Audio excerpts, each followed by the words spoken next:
Sebanyak 618 mahasiswa Universitas Kadar Bangsa UKB Palembang berkumpul di ruang aula UKB mengikuti yudisium yang ke-21 pada Sabtu pagi. 618 mahasiswa yang menjalani yudisium ke-21 tersebut merupakan lulusan 17 prodi dari 5 fakultas yang ada di UKB Palembang. Wakil Rektor Universitas Kadar Bangsa, Dr. Vika Minata Watan MKes mengatakan, yudisium ini bukanlah sebuah akhir dari perjalanan untuk belajar. Namun setelah yudisium harus bisa lebih belajar secara berkelanjutan. Kepada wisudawan yudisium diharapkan untuk teruslah belajar dimanapun, kapanpun, dan dari siapapun. Universitas Kadar Bangsa telah menyelenggarakan yudisium yang ke-21 untuk tahun ajaran 2022-2023 dan meluluskan 618 orang peserta yudisium. Itu dari prodi apa saja, Bu? Dari ada 17 prodi, yaitu dari 5 fakultas, yaitu yang pertama ada Fakultas Kesehatan. Fakultas Kesehatan itu ada beberapa, nanti saya terus itu ada Fakultas Kebidanan dan Keperawatan, terus itu ada program pasca sarjana, terus itu Fakultas Ekonomi, dan juga Fakultas Hukum.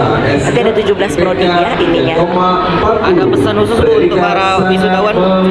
Pesan khususnya teruslah berkarya dan juga belajar, karena yudisium ini hanyalah awal permulaan untuk kita menuju masa depan yang lebih baik. Jadi kalau misalnya kita mau lebih baik, tentunya harus terus belajar dan berkarya.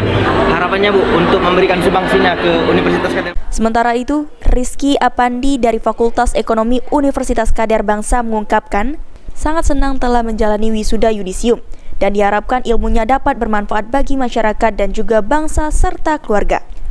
Melalui ilmu yang didapat dari Universitas Kadar Bangsa, dirinya akan siap untuk berkarya di dunia kerja. Yudisium angkat tahun 2023. Kita dari Fakultas mana? Ekonomi, Pak.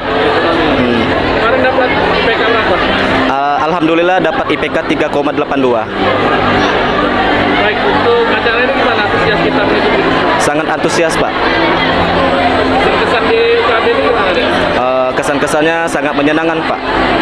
Apalagi untuk pembelajaran, dosen-dosen yang sangat baik dan teman-teman yang sangat baik, Pak. Ke depan gimana? Harapan kedepannya untuk universitas agar lebih maju, lebih berkembang, lebih banyak lagi mahasiswa, terutama untuk Fakultas Ekonomi, Pak. Irawan, PAL TV.